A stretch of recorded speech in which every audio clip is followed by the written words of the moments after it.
อัญชลีวันทาอัญชลีขอโอกาสขออนุญาตครูบาอาจารย์พระมหาเถระพระเถรานุเถระพระมัชฌิมาพระนวากะแม่ชีโยคีในการเป็นต้นเสียงธรรมวัดเย็นในวันนี้เปิดหนังสือสวดมนต์แปลเล่มใหญ่ไปที่หน้าหนึ่งโยโสภะคะวาอะระหังสัมมาสัมพุทโธพระผู้มีพระภาคเจ้านั้นพระองค์ใดเป็นพระอรหันต์ดับเพลิงกิเลสเพลิงทุกสิ้นเชิงตรัสรู้ชอบได้โดยพระองค์เองภควตาธัมโมพระธรรมเป็นธรรมอันพระผู้มีพระภาคเจ้าพระองค์ใดตรัสไว้ดีแล้วสุปฏิปันโนยัสสะภะคะวะโตสาวกสังโฆพระสงฆ์สาวกของพระผู้มีพระภาคเจ้าพระองค์ใดปฏิบัติดีแล้วภวันตังสัทธัมมังสัสสังฆังอิเมหิสกาเลหิยะถาระหังอาโลปิเตหิอภิปูชยามาข้าพระเจ้าทั้งหลายขอบูชาอย่างยิ่งซึ่งพระผู้มีพระภาคเจ้าพระองค์นั้นพร้อมทั้งพระธรรมและพระสงฆ์ด้วยเครื่องสักการะทั้งหลายเหล่านี้อันยกขึ้นตามสมควรแล้วสาธุโนพันเตภควาสุจิราปรินิพุตโตภิข้าแต่พระองค์ผู้เจริญพระผู้มีพระภาคเจ้าแม้ปรินิพพานนานแล้วทรงสร้างคุณอันสำเร็จประโยชน์ไว้แก่ข้าพระเจ้าทั้งหลายปัจฉิมาชนตานุกรรมปมานาสาทรงมีพระหฤทัยอนุเคราะห์แก่พวกข้าพระเจ้าอันเป็นชนรุ่นหลังอิเมสกาเลทุกตาปันนาการภูเตปฏิคันหาตุขอพระผู้มีพระภาคเจ้าอันเป็นบรรณาการของคนยากทั้งหลายเหล่านี้อัมหากังทีคารตังหิตายาสุขายาเพื่อประโยชน์และความสุขแก่ข้าพระเจ้าทั้งหลายตลอดกาลและนานเทินอะระหังสัมมาสัมพุทโธภควาพระผู้มีพระภาคเจ้าเป็นพระอรหันต์ดับเพลิงกิเลสเพลิงทุกสิ้นเชิงตรัสรู้ชอบได้โดยพระองค์เองพุทธังภควันตังอภิวาเทมิข้าพระเจ้าอภิวาทพระผู้มีพระภาคเจ้าผู้รู้ผู้เตือนผู้เบิกบานสวากขาโตภควตาธัมโมพระธรรมเป็นธรรมที่พระผู้มีพระภาคเจ้าตรัสไว้ดีแล้วธัมมังนามัสสามิข้าพระเจ้านมัสการพระธรรมสุปฏิปันโนภะคะวะโตสาวกสังโฆพ พระสงฆ์สาวกของพระผู้มีพระภาคเจ้าปฏิบัติดีแล้วสังฆังนามามิข้าพระเจ้านอบน้อมพระสงฆ์อันธรรมยังพุทธัสสะภะคะวะโตบุพพาคณมการังกโรมาเสนะโมตัสสะภะคะวะโตขอนอบน้อมแด่พระผู้มีพระภาคเจ้าพระองค์นั้นอะระหะโตซึ่งเป็นผู้ไกลจากกิเลสสัมมาสัมพุทธัสสะตรัสรู้ชอบได้โดยพระองค์เองนะโมตัสสะภะคะวะโตขอนอบน้อมแด่พระผู้มีพระภาคเจ้าพระองค์นั้นอะระหะโตซึ่งเป็นผู้ไกลจากกิเลสสัมมาสัมพุทธัสสะตรัสรู้ชอบได้โดยพระองค์เองนะโมตัสสะภะคะวะโตขอนอบน้อมแด่พระผู้มีพระภาคเจ้าพระองค์นั้นอะระหะโตซึ่งเป็นผู้ไกลจากกิเลสสัมมาสัมพุทธัสสะตรัสรู้ชอบได้โดยพระองค์เองเปิดหนังสือไปที่หน้า19หันธรรมยังพุทธานุสตินายังกโรมาเสตังโคปานาภะคะวันตังเอวังกัลยาโนกิตติสัพโทอภุคโตก็กิตติศัพท์อันงามของพระผู้มีพระภาคเจ้านั้นได้ฟุ้งไปแล้วอย่างนี้ว่าอิติปิโสภควา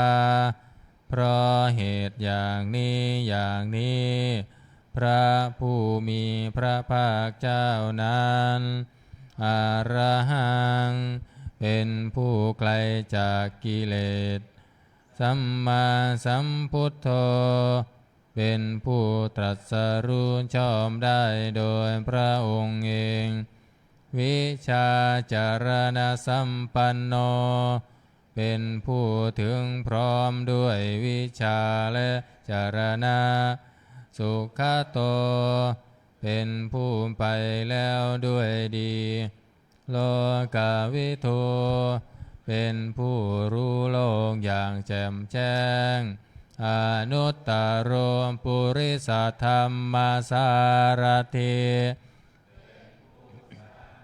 ฝึกบุรุษที่สมควรฝึกได้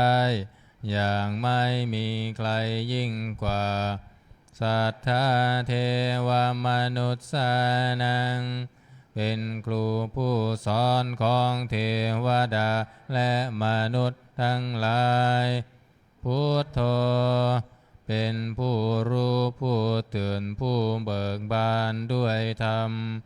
ภควาติเป็นผู้มีความจำเริญจำแนกธรรมสั่งสอนสัตว์ดังนี้อันธรรมยังพุทธาภิกขิติงกโรมาเสพุทธวารหันตวรตาภิกขุนาภิยุตโตพระพุทธเจ้าประกอบด้วยคุณมีความประเสริฐแห่งอรหันตคุณเป็นต้นสุนทาปิยะนาการุณาหิสามาคตโตพระองค์ใดด้วยพระญาณและพระกรุณาอันบริสุทธิ์โพเทสิโยสุชนะตังกามรังวสุโรพระองค์ใด ทรงกระทำชนที่ดีให้เบิกบานทำบัวให้บานวันธามหังตามรณะศิรสาชิเนนทังข้าพระเจ้าไหว้พระชินสีผู้ไม่มีกิเลสพระองค์นั้นด้วยเสียงข้าวพุทโธโยสัพพปานินาสารนังเขมามุตตะมังพระพุทธเจ้าพระองค์ใดเป็นสารณะอันเกษมสูงสุดของสัตว์ทั้งหลายปัฏฐามานุสติทานังวันทามิตังสิเรนะหังข้าพระเจ้าไหว้พระพุทธเจ้าพระองค์นั้นอันเป็นที่ตั้งแห่งความระลึกองค์ที่หนึ่งด้วยเสียงข้าวนามิทาโสวะพุทโธเมสามิกิสโรข้าพระเจ้าเป็นทานของพระพุทธเจ้าพระพุทธเจ้าเป็นนายมีอิสระเหนือข้าพระเจ้าพุทโธทุกขัสสะกาดาจะวิธาดาจะหิตัสสะเมพระพุทธเจ้าเป็นเครื่องกำจัดทุกข์และทรงไว้ซึ่งประโยชน์แก่ข้าพระเจ้าพุทธัสสะหังนิยาเทมิสรีรันชีวิตันจิทังข้าพระเจ้ามอบกายถวายชีวิตนี้แด่พระพุทธเจ้าวันทันโตหังจาริสามิพุทธัสเสวะสุนโพธิตังข้าพระเจ้าผู้ไหวอยู่จักประพฤติตามซึ่งความตรัสรู้ดีของพระพุทธเจ้า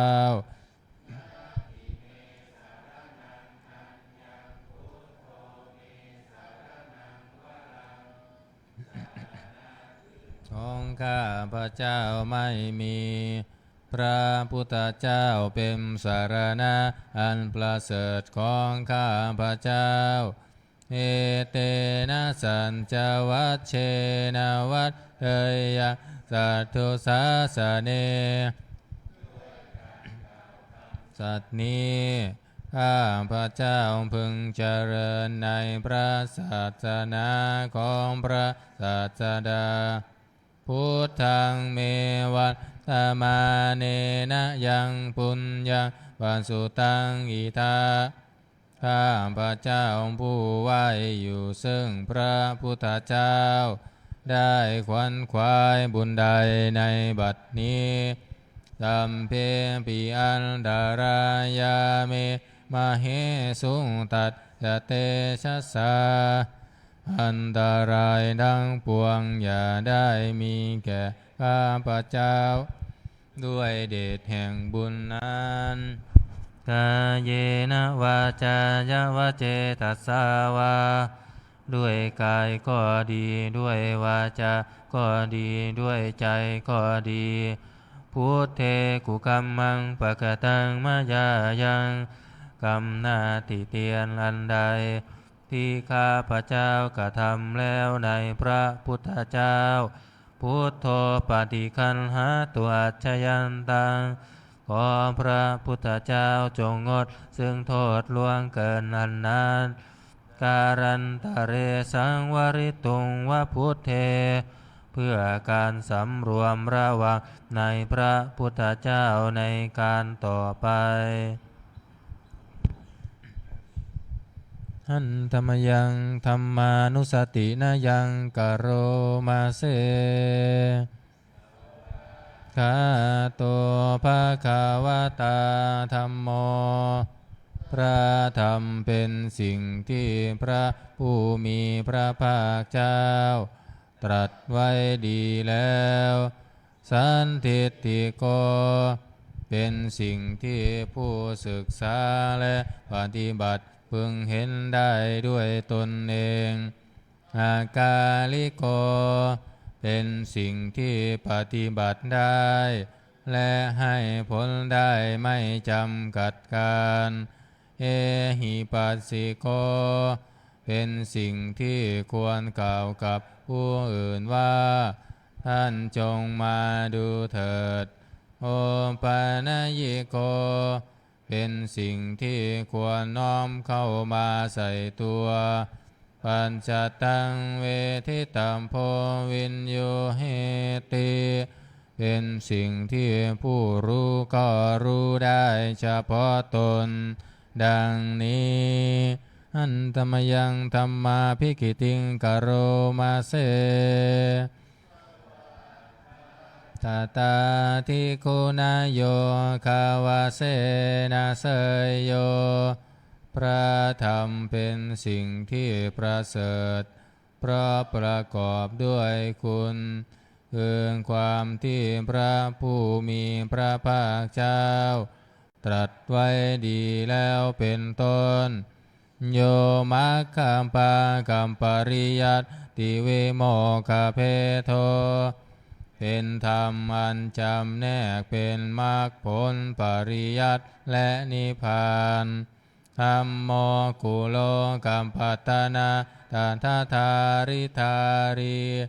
เป็นธรรมทรงไว้ซึ่งผู้ทรงธรรมจากการตกไปสู่โลกที่ชั่ววันธามหังตามหารังวรธรรมเมตังข้าพเจ้าไหว้พระธรรมอันประเสริฐนั้นอันเป็นเครื่องขจัดเสียซึ่งความมืดธัมโม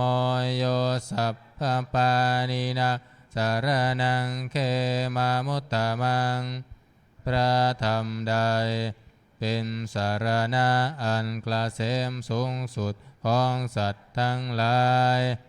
ทุติยานุสติทานังวันทามิตังสิเรนะหังข้าพระเจ้าไหว้พระธรรมนั้นอันเป็นที่ตั้งแห่งความระลึกองค์ที่สองด้วยเสียงกล่าวธัมมัสสหัสสมิทาโสวะธัมโมเมสามิกิสโรข้าพระเจ้าเป็นทาสของพระธรรม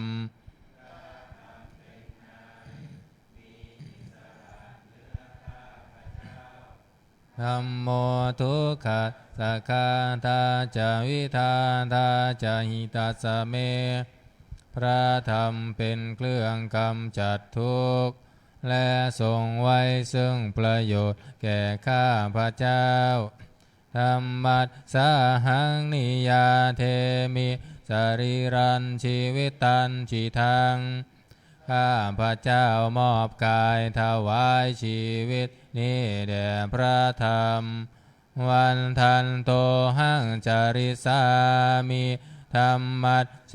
วะสุธรรมตังข้าพระเจ้าผู้ไหวอยู่จักประพฤติตามซึ่งความเป็นธรรมดีของพระธรรมนัตถิเมสารนังอัญญธัมโมเมสารนังวรังสารณะอื่นของข้าพระเจ้าไม่มี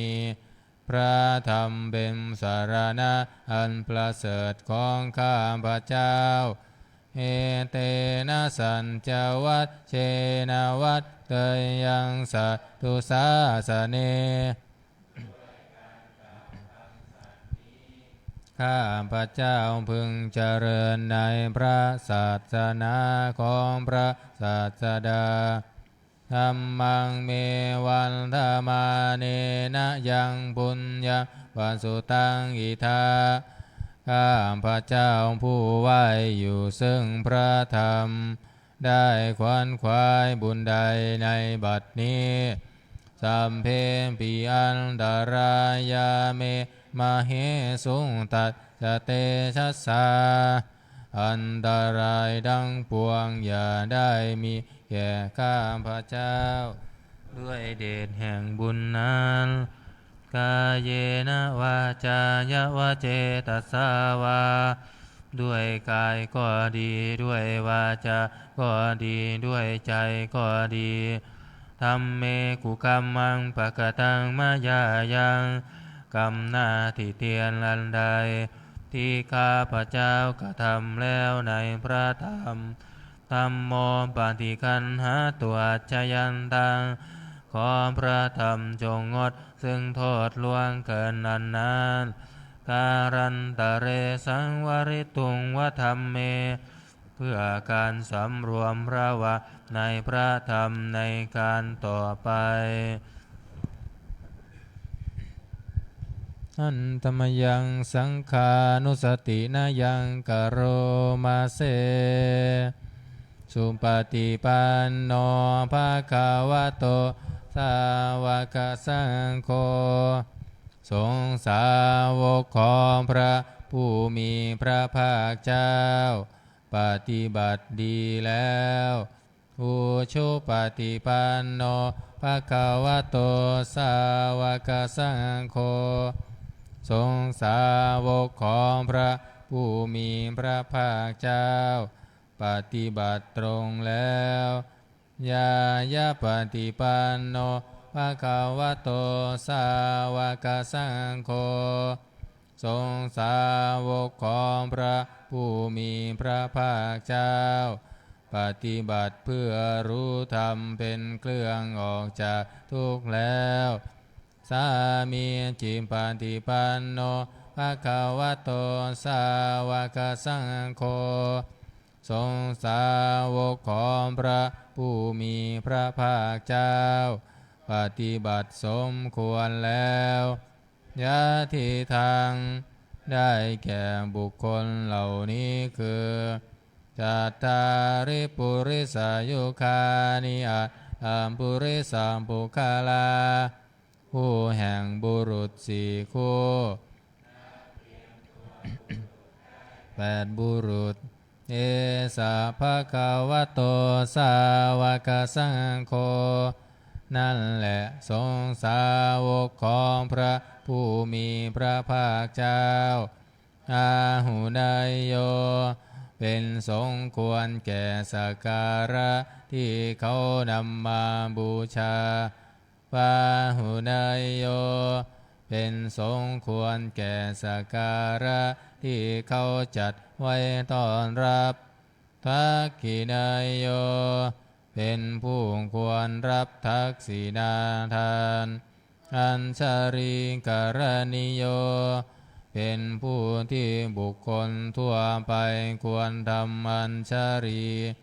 อนุตตรังบุญญักเหตังโลกัสสติเป็นเนื้อนาบุญของโลกไม่มีนาบุญอื่นยิ่งกว่าดังนี้อันตมยังสังฆาภิกิติงกโรมาเสมาโชสุปฏิปัตติคุณาภิยุตโตพระสงฆ์ที่เกิดโดยพระสัทธรรมประกอบด้วยคุณมีความปฏิบัติดีเป็นต้นโยทัพพิโทอริยบุคคลสังฆเสโทเป็นหมู่แห่งพระอริยบุคคลอันประเสริฐแปดจำพวกชิราทิธรรมปวาราสยกายจิตโตมีกายและจิตอันอาศัยธรรมมีศีลเป็นต้นอันบวรวันธามหังตมาริยานาคานังสุสุทังข้าพระเจ้าไหว้หมู่แห่งพระอริยเจ้าเหล่านั้นอันบริสุทธิ์ด้วยดีสังโฆโยสัพพปานินังสารนังเขมามุตตะมังพระสงฆ์หมู่ใดเป็นสารณะอันเกษมสูงสุดของสัตว์ทั้งหลายตาติยานุสติทานังวันดามิตังสิเรนะหังข้าพระเจ้าไหว้พระสงฆ์หมู่นั้นอันเป็นที่ตั้งแห่งผ ความระลึกองค์ที่สองด้วยเสียงก้าวสังคัสสหัสสมิทาโสวะสังโฆเมสามิกิสโรข้าพระเจ้าเป็นทาสของพระสงฆ์พระสงฆ์เป็นนายพระเจ้าสังโฆทุกขสักขาดาจะวิธาดาจะหิตัสสะเมพระสงฆ์เป็นเครื่องกำจัดทุกข์และทรงไว้ซึ่งประโยชน์แก่ข้าพระเจ้าสังคัสสะหังนิยาเทมิสรีรันชีวิตันจิทังข้าพระเจ้ามอบกายถวายชีวิตนี้แด่พระสงฆ์วันทันโตหังจาริสามิ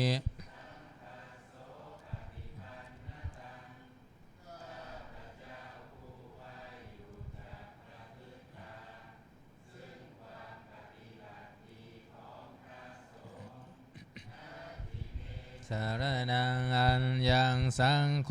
เมสารนังวรังสารณะอื่นของข้าพระเจ้าไม่มีพระสงฆ์เป็นสารณะอันประเสริฐของข้าพระเจ้าเอ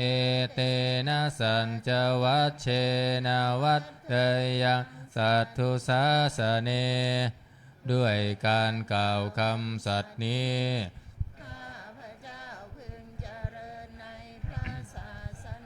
ของพระศาสดาสังฆังเมวันดามาเนนะยังปุญญาปันสุตังอิทาข้าพระเจ้าผู้ไหวอยู่ซึ่งพระสงฆ์ได้ขวนขวายบุญใดในบัดนี้สัมเพปิอันดารายาเมมาเหสุงตัสสะเตชัสสาอันตรายดังปวงอย่าได้มีแก่ข้าพระเจ้าด้วยเดชแห่งบุญนั้น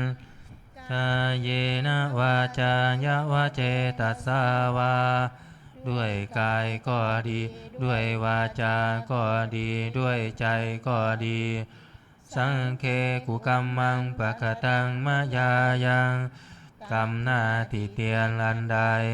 ที่ข้าพระเจ้ากระทำแล้วในพระสงฆ์สังโฆปฏิคันหาตัวอัจฉยันตังขอพระสงฆ์จงงดซึ่งโทษล่วงเกินนานการันตะเรสังวริตุงวสังเคเพื่อการสำรวมระวังในพระสงฆ์ในการต่อไป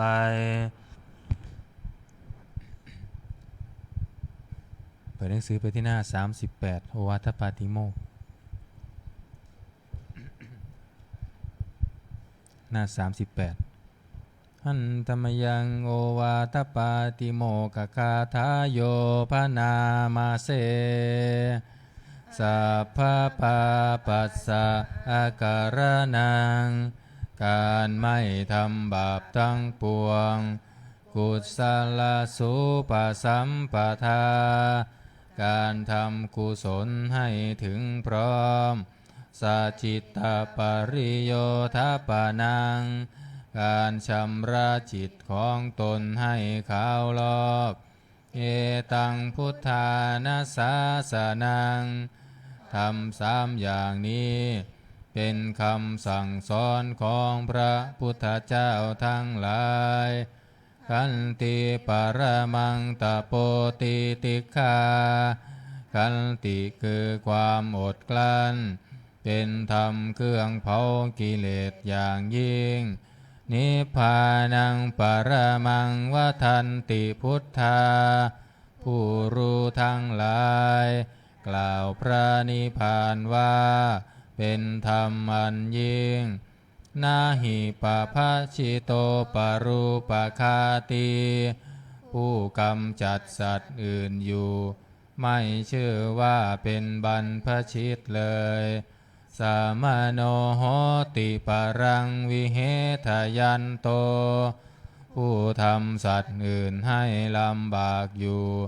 ไม่ชื่อว่าเป็นสมณะเลย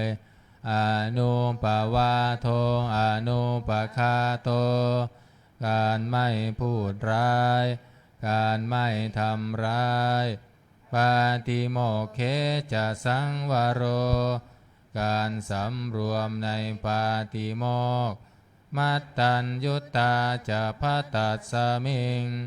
ความเป็นผู้รู้ประมาณในการบริโภคปันตัญจะสยนาสนังการนอนการนั่งในที่อันสงัดอาทิจิตเตจะอายโยโค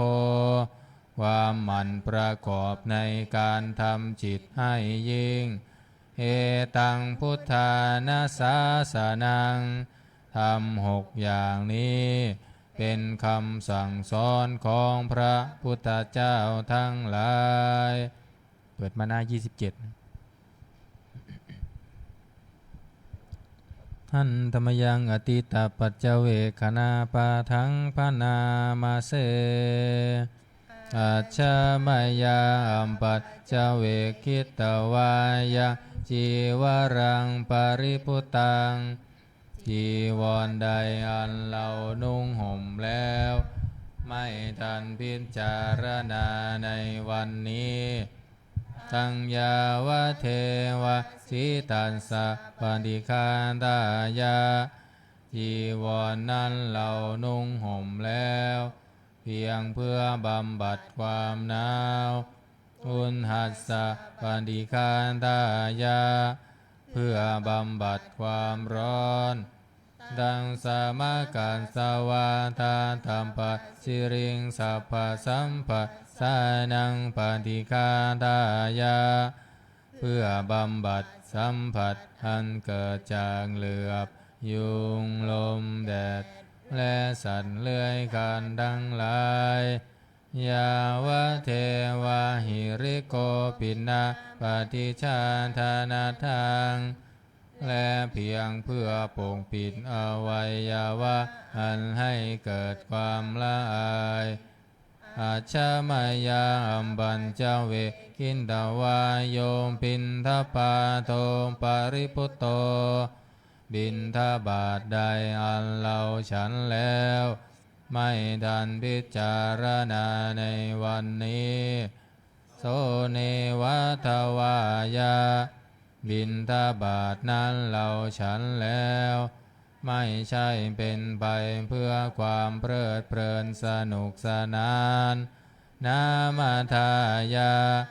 ไม่ใช่เป็นไปเพื่อความเมามันเกิดกำลังพลังทางกายนามันดานายาไม่ใช่เป็นไปเพื่อประดับนาวิภูสนายาไม่ใช่เป็นไปเพื่อตกแต่งยาวะเท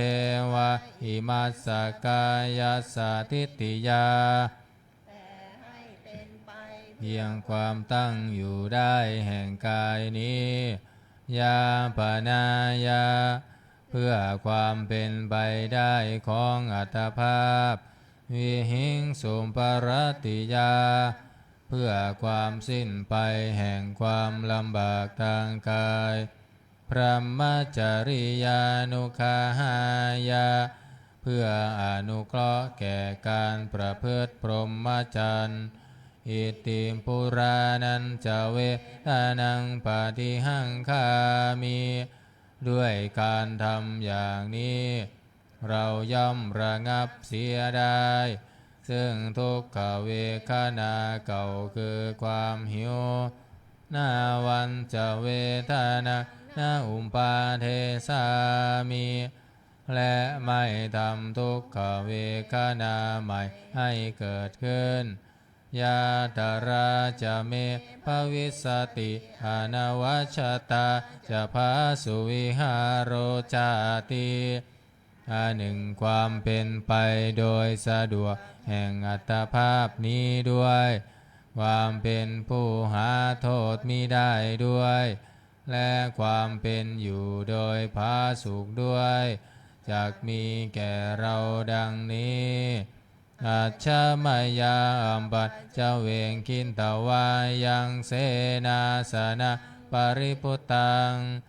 เสนาสนะใดเราใช้สอยแล้วพิจารณาในวันนี้ ยังยาวะเทวะสิตัสสะปันติคันตายาเสนาสนะนั้นเราใช้สอยแล้วเพียงเพื่อบำบัดความหนาวอุลหัสสามปันติคันตายาเพื่อบำบัดความร้อนดังสามากันสวานทานตัมปัสสิริงสัมปัสสัมปัสสานังปันติคันตายาเพื่อบำบัดสัมผัสอันเกิดจากเหลือบยุงลมแดดและสัตว์เลื้อยคลานทั้งหลายยาวะเทวะอุตุปาริสยะวิโนทานังปฏิสัลลานารามัตถังเพียงเพื่อบรรเทาอันตรายอันพึงมีจากดินฟ้าอากาศและเพื่อความเป็นผู้ยินดีอยู่ได้ในที่ริเล่นสำหรับภาวนาอาชามายาอัมปัจเจเวงคินตวายโยคิลานะปัจจยะเพสัชชาปริคารุปริพุตโตคิลานาเพสันบริคารใดอันเราบริโภคแล้วไม่ทันพิจารณาในวันนี้โสยาวะเทวาอุปปันนานะเวยาปาติกานะเวทนานังปฏิฆาตายาคิลานาเพสันบริขารนั้นเราบริโภคแล้ว เพียงเพื่อบำบัดทุกขเวทนาอันบังเกิดขึ้นแล้วมีอาพาธต่างๆเป็นมูลอัมพยาปัจจปรมัตตายาติเพื่อความเป็นผู้ไม่มีโรคเบียดเบียนเป็นอย่างยิ่งดังนี้อันธรรมยังอุทิศนาทิฏฐานคาทาโยพนามาเสอิมินาปุญญากรรมเมนาด้วยบุญนี้อุทิศให้อุมปัชฌายาคุณุตตราอุมปัชฌาผู้เลิศคุณอาจาริโยปกาลาชาและอาจารย์ผู้เกื้อหนุนมาตาปิตาจายาตากาทั้งพ่อแม่และปวงญาติสุริโยจันทิมาราชาสุนจันและราชาผู้นาวันตานารามปิจาผู้ทรงคุณหรือผู้สูงชาติพระมะมาลาจาอินทาจาพรหมาและอินทราชโลกปาลาจาเทวตาทั้งถวยเทพและโลกบาลยาโมมิตตามนุษสาจายมมาราชมนุษย์มิตรมัจจตตาเวริกาปิจาผู้สนทราผู้จ้องผ่านสัมเพสัตตาสุขีหนตุขอให้เป็นสุขสารทุกทั่วหน้าอย่าทุกทนปุญญานิปังกตานิเมบุญพ้องที่ข้าทำจงช่วยอำนวยสุขผลสุขังชาติวิทันเทนตุ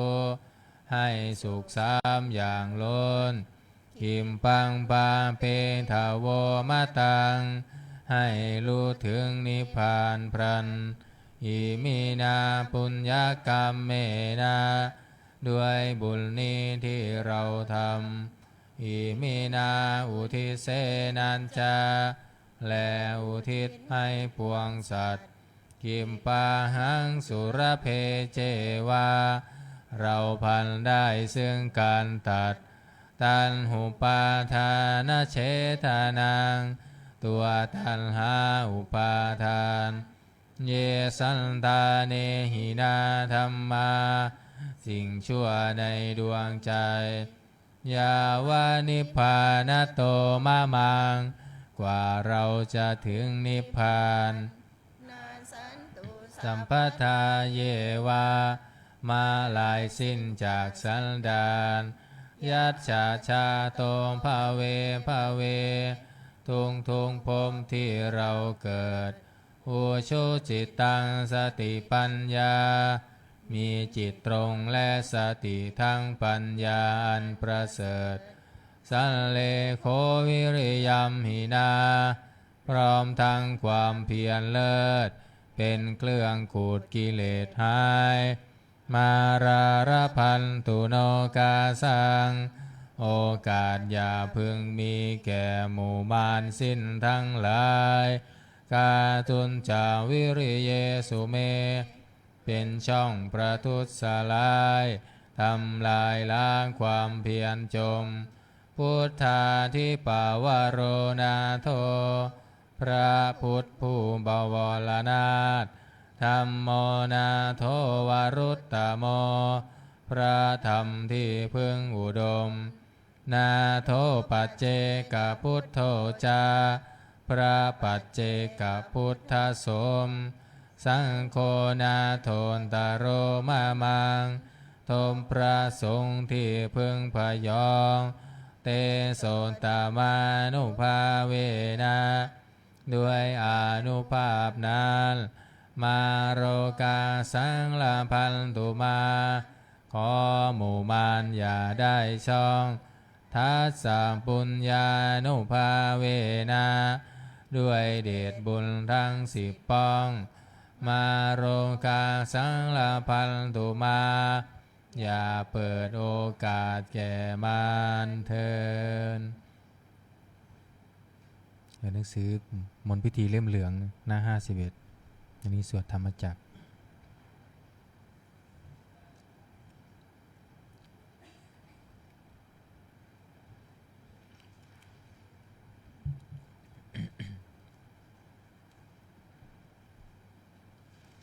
หน้า51นะโม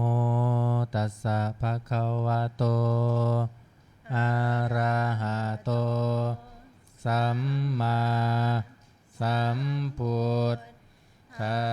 สสะนะโมตัสสะภะคะวะโตอะระหะโตสัมมาสัมพุทธัสสะนะโมตัสสะภะคะวะโตอะระหะโตสัมมาสัมพุทธัสสะพุทธังสรณังคัจฉามิธัมมังสรณังคัจฉามิสังฆังสรณังทุติยัมปิพุทธังสรณังคัจฉามิทุติยัมปิธัมมังสรณังคัจฉามิทุติยัมปิสังฆังสรณังคัจฉามิตันติยัมปิพุทธังสรณังคัจฉา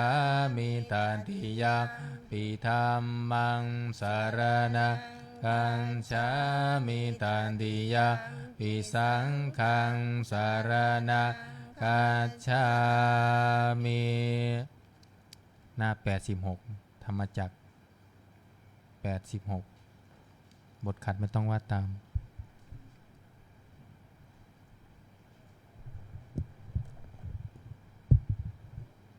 อนุตตรังอภิสัมโพธิงสัมพุทธิตวาตถาคโตปัฏฐมังยังอเทเส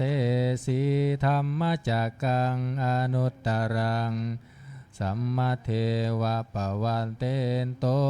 โลเกอปปติวัติยังยะถาคาตาอุโภอันตาปฏิปติจามัชชิมา จตุสวาริยสัจเจสุวิสุทธังญาณทัสสนังเทสิตังธรรมราเชนะสัมมาสัมโพธิกินตนังนาเมนะวิสุตตังสุตังธรรมจักกังปวัตตนังเวยากรณปาเทนะสังคิตตัมพนามาเสเอวาเมสุตังเอกังสมายังภควาภาระนาสิยังวิหารติเชตเนมิกทาเยตาระโคภควาปัญจวาคิเยภิกขุอามันเตสิทาเวเมภิกขเวอันตาปะภาชิเตนะนาเสวิตาพายโยจายาการเมสุกามาสุขันลิกานุโยโคหิโนกัมโมปุถุชนิโกอานาริโยอนันทสันหิโตจายังอัตตกิลมัฏฐานุโยโพธุโพอานาริโยอานันทสันหิโตเอเตเตภิกขเวอัตโพอนุปปะคัมมามัชฌิมาปฏิปทาอภิสัมพุทธาจาอุการณิยานการณิอุปสมายาอภิญญายาสัมโพธายานิมานายาสังวัตตันติกัตตมาจะสาภิกเวมัชฌิมาปฏิปทาตถาคเตนะอภิสัมพุทธาจาอุการณิยานการณิอุปสมายาอภิญญายาสัมโพธายานิพานายาสังวัตตันติอายะเมวะอริโยอัตถังคิโกมาโค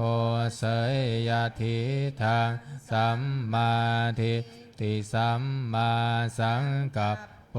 สัมมาวาจาสัมมากัมมันโตสัมมาอาชีโวสัมมาวายาโมสัมมาสติสัมมาสัมมาทิอายังโคสาภิกเวมัชฌิมาปฏิปทาตถาคันเตนะอภิสัมพุทธาจาอุการณิยานการณิอุปัสสมายาอภิญญายาสัมโพธายานิพานายาสังวัตตันติทังโคปนัมภิกขเวทุขังอริยสัจจังชาติปิทุกขาชราปิทุกขามรณะปิทุกขังโสกัมปริเทวัตุกะโทมานะสุมบายาสาปิทุกขาอะปิเยหิสัมปโยโคทุโคปิเยหิวิปโยโคทุโคยัมปิชังปิทุงขังสังขิเตนะปัญจุมปาทานากันธาทุขาอิทังโคปานาภิกขเวทุกขสมุทัยโยอริยสัจจังยายังตันหาโปโนภวิกานันทิราคาสหคตาตาตระตัตตราพินันทินิเสยยทิทังกามตาหาภาวตันหาวิภาวตันหาอิทังโคปนะภิกขเวทุกขานิโรโธอริยสัจจังต ตัสสะเยวะตัณหายะอเสสวิราคนิโรโธจาโคปฏินิสักโคมุตติอนาลโยอิทังโคปานาภิกขเวตุงขานิโรธคามินิปาติปาทาอริยสัจจังอายเมวะอริโยอัตถังคิโกมาโคเสยยะทิทังสัมมาทินทิสัมมาสังกัปโปสัมมาวาจาสัมมากัมมันโตสัมมาอาชีโวสัมมาวายาโมสัมมาสติสัมมาสมาธิทังทุกขังอริยสัจจันติเมภิกขเวบุพเพอานานุสุเตสุธรรมเมสุจักขุงอุทธัปปาทิยานังอุทปาทิปัญญาอุทปาทิวิชาจาอุทธัปปาทิอาโลโกอุทธัปปาทิตังโคปานิทังทุกขังอริยสัจจังบริญเยยยันติเมภิกขเวบุพเพอานานุสุเตสุธรรมเมสุจักขุงอุทธัปปาทิยานังอุทธัปปาทิปัญญาอุทธัปปาทิวิชาอุทธัปปาทิอาโลโกอุทธัปปาทิตังโคปานิทังทุกขังอริยสัจจังปริญญาตันติเมภิกขเวบุพเพอานานุสุเตสุธรรมเมสุจักขุงอุทธัปปาทิยานังอุทธัปปาทิปัญญาอุทธัปปาทิวิชาอุทธัปปาทิอาโลโกอุทธัปปาทิอิทังทุกขสมุทัยโยอริยสัจจันติเมภิกขเวบุพเพอานานุสุเตสุธรรมเมสุจักขุงอุทธัปปาทิยานังอุทธัปปาทิปัญญาอุทธัปปาทิวิชาอุทปาทิอาโล โลโกอุทธัปปาทิตังโคปานิทังทุกขสมุทัยโยอริยสัจจังปะหาตัพพันติเมภิกขเวบุพเพอานานุสุเตสุธรรมเมสุจักขุงอุทธัปปาทิยานังอุทธัปปาทิปัญญาอุทธัปปาทิวิชาอุทธัปปาทิอาโลโกอุทธัปปาทิตังโคปานิทังทุกขสมุทัยโยอริยสัจจังปะหินันติเมภิกขเวบุพเพอานานุสุเตสุธรรมเมสุจักขุงอุทธัปปาทิยานังอุทธัปปาทิปัญญาอุทธัปปาทิวิชาอุทธัปปาทิอาโลโกอุทธัปปาทิอิทังทุกขานิโรโธอริยสัจจันติเมภิกขเวบุพเพอานานุสุเตสุธรรมเมสุจักขุงอุทธัปปาทิยานังอุทธัปปาทิปัญญาอุทธัปปาทิวิชาอุทธัปปาทิอาโลโกอุทธัปปาทิตังโคปานิทังทุกขานิโรโธอริยสัจจังสัญชิกาตัพพันติเมภิกขเวบุพเพอานานุสุเตสุธรรมเมสุจักขุงอุทธัปปาทิยานังอุทปาทิปัญญาอุทธัปปาทิวิชาอุทธัปปาทิอาโลโกอุทธัปปาทิตังโคปานิทังทุกขานิโรโธอริยสัจจังสัจฉิกัตตันติเมภิกขเวบุพเพอานานุสุเตสุธรรมเมสุจักข หุงอุทปาทิญาณังอุทปาทิปัญญาอุทปาทิวิชาอุทปาทิอาโลโกอุทปาทิอิทังทุกขานิโรธคามินิปฏิปทาอริยสัจจันติเมภิกขเวบุพเพอานานุตสุเตสุธัมเมสุจักขุงอุทปาทิญาณังอุทปาทิปัญญาอุทปาทิวิชาอุทปาทิอาโลโกอุทปาทิตังโคปานิทาตุขานิโรธคามินิปฏิปทาอริยสัจจังภาเวตาพันติเมภิกขเวบุพเพอานานุตสุเตสุธัมเมสุจักขุงอุทปาทิญาณังอุทปาทิปัญญาอุทปาทิวิชาอุทปาทิอาโลโกอุทปาทิตังโคปานิทังทุงขานิโรธคามินิปฏิปทาอริยสัจจังภาวิตันติเมภิกขเวบุพเพอานานุตสุเตสุธัมเม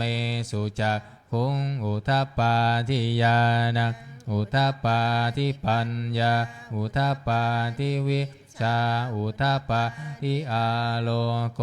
อุทปาทิยาวกีวันจะเมภิกขเวอิเมสุจตุสุอริยสัจเจสุเอวันติปาริวัตทังทวาทาสาการะยะถาภูตะญาณทัสสนังนาสุวิสุทธังอโหสิเน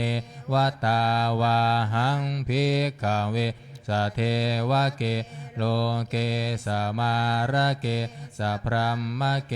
สัพสมณพรัมมณิยาปัจชายาสเท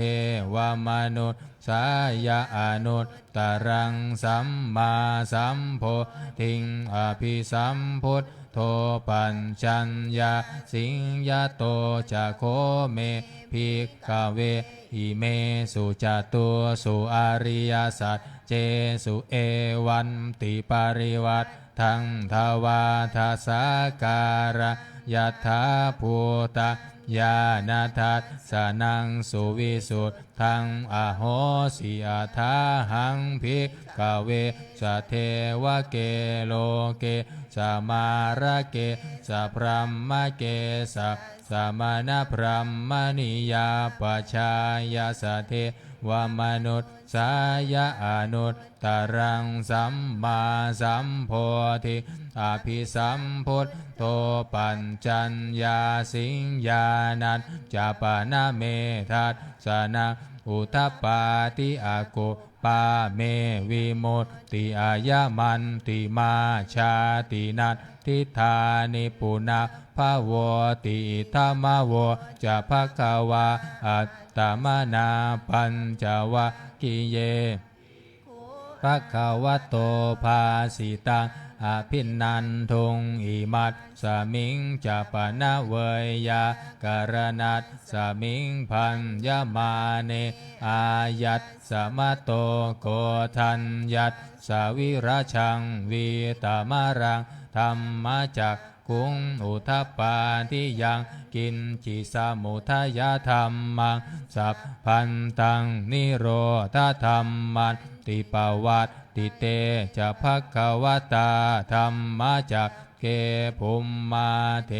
วาสัทธมนุษย์สาเวสุงเอตัมภควตาภารานาสิยังอิสิปัตตเนมิคทาเยอนุตตรังธรรมจักกังปวัตติตังอัปปติวัตติยังสามเณนาวาพรหมเณนาวาเทเวนาวามาเรนาวาพรหมุนาวาเยนะจิวาโลกัสสมินติภุมมานังเทวานังสัต ทั้งสุตตวาจาตุมมหาราชิกาเทวาสัตธมนุนสาเวสุงจาตุมมหาราชิกานังเทวานังสัตทั้งสุตตวาตาวติสาเทวาสัตธมนุษสาเว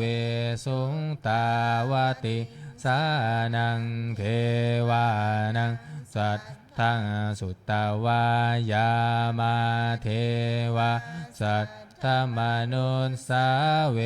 สุงยามานังเทวานังสัตทั้งสุตตวาตุสิตาเทวาสัตธมนุษสาเวสุงตุสิตานังเทวานังสัตทั้งสุตตวานิมมานารติเทวาสัตธมนุษสาเวสุงนิมมานารตินังเทวานังสัตทั้งสุตตวาปารณิมมิตวัสวัตติเทวาสัตธมนุษสาเวสุงปารณิมมิตวัสวัตตินังเทวานะสัตทั้งสุตตวาพรหมปริสัทชาเทวาสัตธมนุษสาเวสุงพรหมปริสัทชานังเทวานังสุตตวาพรหมปโรหิตาเทวาสัตธมนุษสาเวสุงพรหมปโรหิตานังเทวานังสัตทั้งสุตตวามหาพรหมเทวาสัตธมนุษสาเวสุงมหาพรหมานังเทวานังสัตทั้งสุตตวาปริตาภาเทวาสัตธมนุษสาเวสุงปริตาภานังเท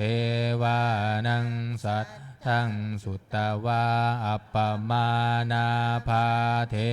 วาสัตธมนุษสาเวสุงอัปปมา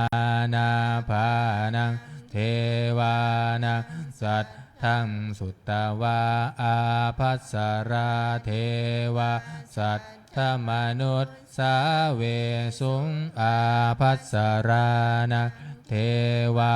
นังสัตทั้งสุตตวาปริตาสุภาเท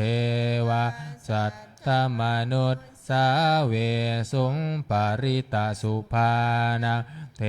วานังสัตทั้งสุตตวาอัปปมานาสุภาเทวาสัตธมนุษสาเวสุงอัปปมานาสุภานังเทวานังสัตทั้งสุตตวาสุภกินนาหกาเทวาสาเว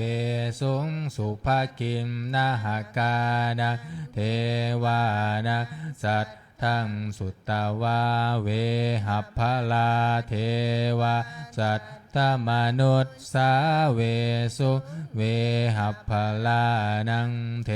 วานังสัตทั้งสุตตวาอวิหาเทวาสัตธมนุษสาเวสุงอวิหานังเทวานังสัตทั้งสุตตวาอัตตปาเทวาสัตธมนุษสาเวสุงอัตตปานังเท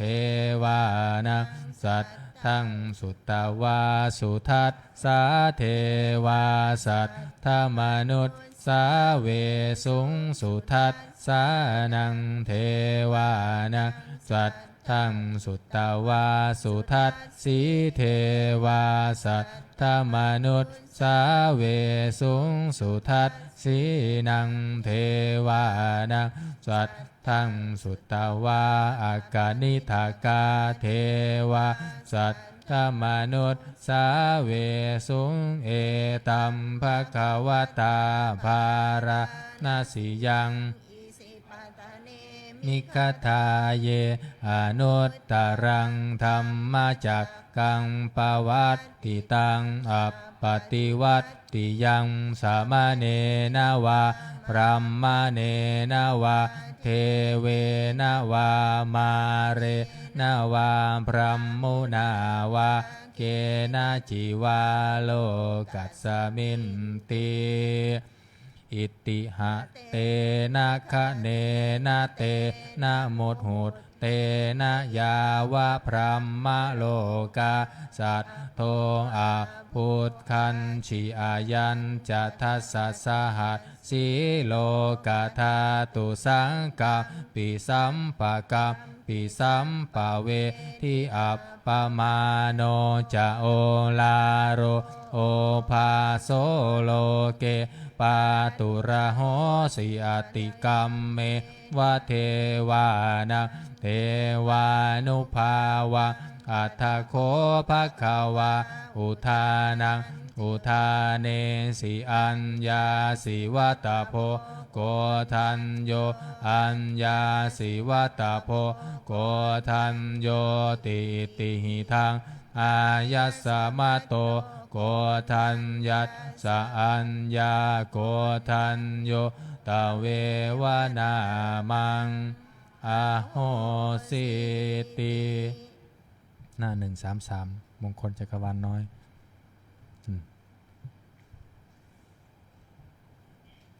สัพพพุทธานุภาเวนะสัพพธรรมานุภาเวนะสัพพสังฆานุภาเวนะพุทธรัตนังธัมมรัตนังสังฆรัตนังทินนังรัตนานังอานุภาเวนะจตุราสีติสหสัทธัมมัคคันธานุภาเวนะปิตากัตตายานุภาเวนะชินนาสาวกานุภาเวนะสัพเพเตโรคาสัพเพเตพยาสัพเพเตเตอุมพันธวาสัพเพเตทุนนิมิตตาสัพเพเตอวมังคาราวินาสันตุอายุวัฏโกธนวัฏโกสิริวัฏโกยัสสวัฏโกภาลวัฏโกวันนาวัฏโกสุขวัฏโกโหนตุสัพพทาทุกขโรภังคยาเวลาโสกาสัตตุจุปัฏฐวาอเนกาตารายาปิวินาศสันตุจเตชะสาชัยยสิทธิธานังลาภังโสทิภคายาสุขังพลังสิริอายุจาวะโนจะพงคังวุติจะยัสสวาสันตวัสสาจะอายุจะชีวสิทธิภาวันตุเตภาวันตุสัพพมังคารังละขันตุสัพพเทวตาสัพพพุทธานุภาเวนัสสัทธาโสทิภาวันตุเตภาวันตุสัพพมังคารังละขันตุสัพพเทวตาสัพพธรรมานุภาเวนัสสัทธาโสทิภาวันตุเตภาวันตุสัพพมังคารังละขันตุสัพพเทวตาสัพพสังฆา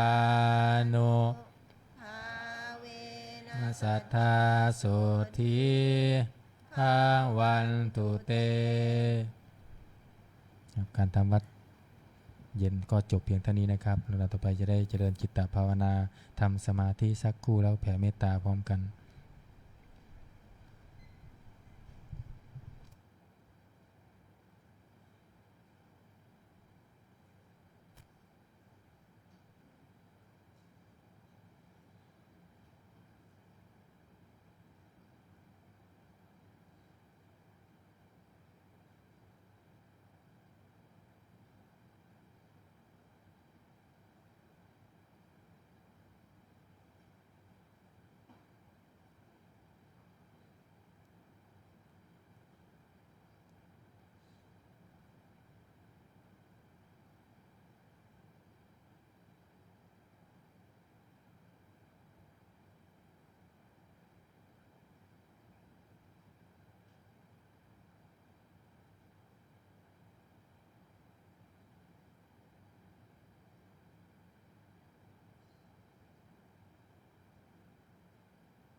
สมควรแก่เวลา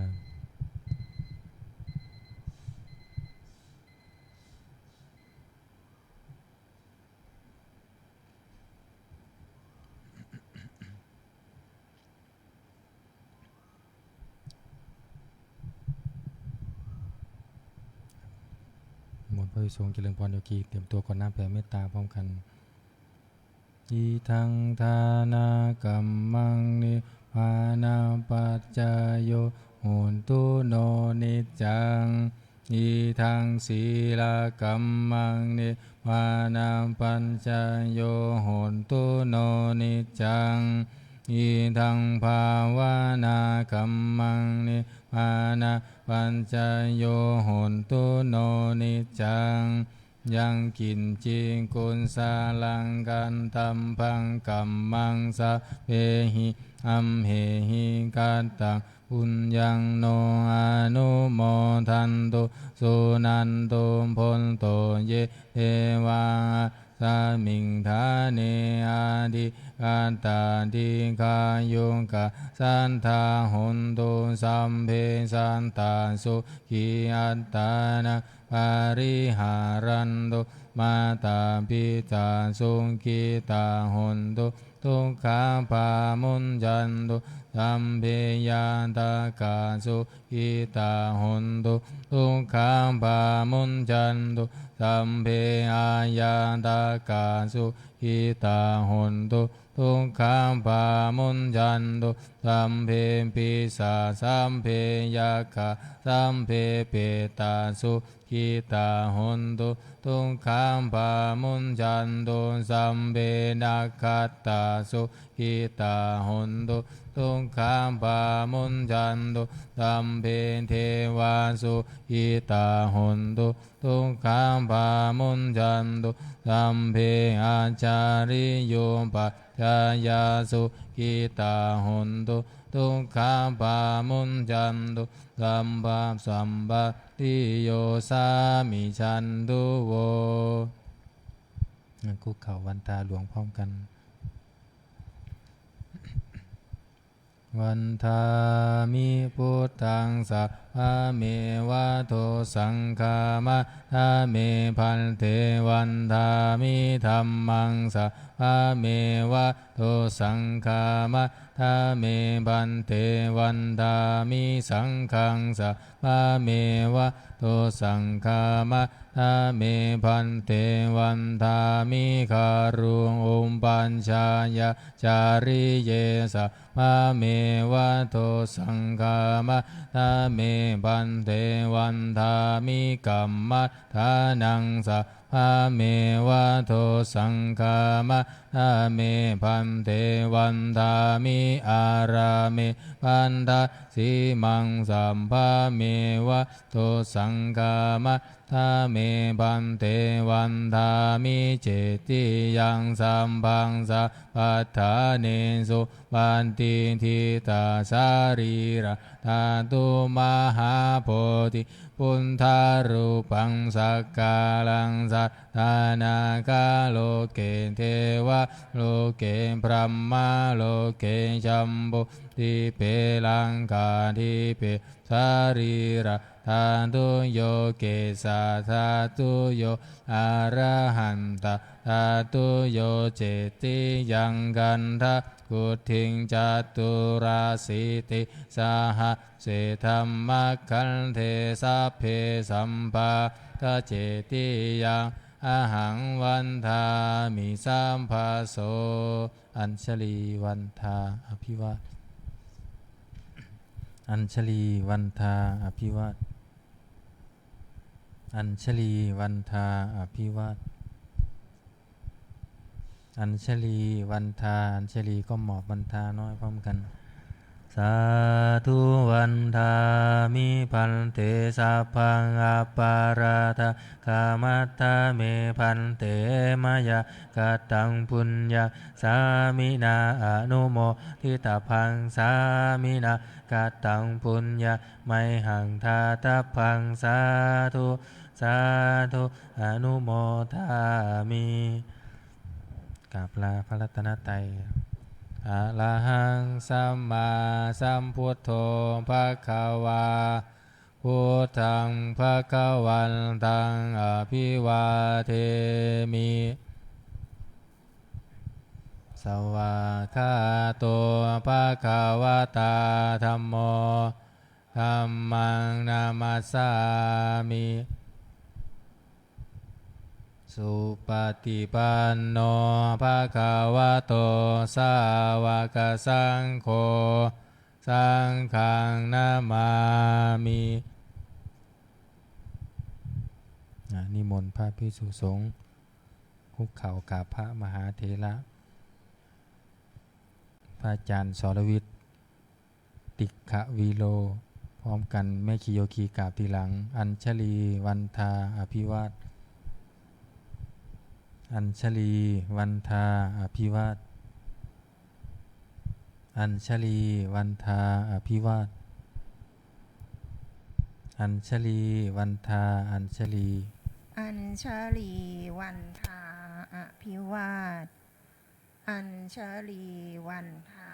อภิวาทอัญชลีวันทาอภิวาทอัญชลีวันทาอัญชลีจัตตารโอธรรมวัฏันติอายุวันโนสุขังภะลังสาธุสาธุสาธุอาโยคีหญิงช่วยกันปิดหน้าต่างปิดพัดลมนะคะเก็บที่นั่งให้เรียบร้อยแล้วเราไปปฏิบัติต่อที่